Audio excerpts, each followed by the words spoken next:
Les derniers jours de la course, je vous conseille de vous concentrer sur des choses simples.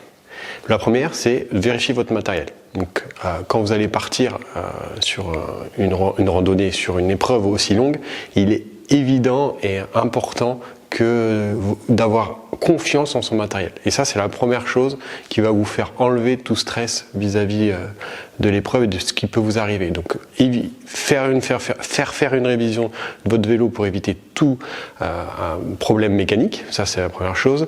Vérifier les pneumatiques, s'ils sont bien neufs. Vérifier vos outils de réparation si vous comptez en apporter. Vérifiez aussi vos vêtements et votre package pour ne rien oublier, et notamment tout ce qui va être vêtements de pluie ou contre le froid au cas où le temps tourne pendant l'épreuve. La deuxième chose que je vous conseille aussi les jours avant la course, c'est la visualisation de chaque étape importante du parcours. Qu'est-ce que je dois faire en haut du premier col? Comment je dois me ravitailler? Est-ce que je dois enfiler un gilet parce que là-haut il va faire froid?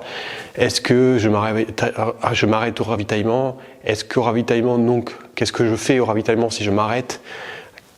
Est-ce que je poursuis mon effort sans me ravitailler? Toutes ces choses-là, c'est la stratégie que vous allez élaborer les quelques jours avant l'épreuve, et il faudra bien la répéter dans votre esprit pour vraiment que chaque moment soit réalisé de façon automatique, sans hésitation et donc sans perte de temps.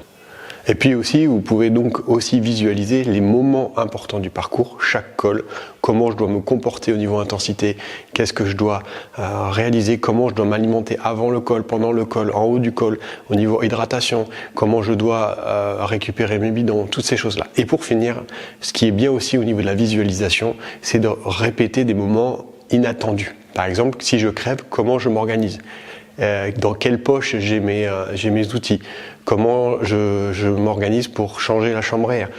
Si je suis en tubeless, comment je fais pour réparer mon tubeless?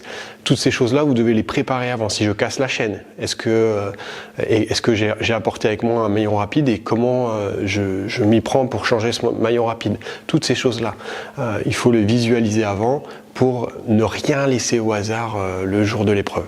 C'est très important.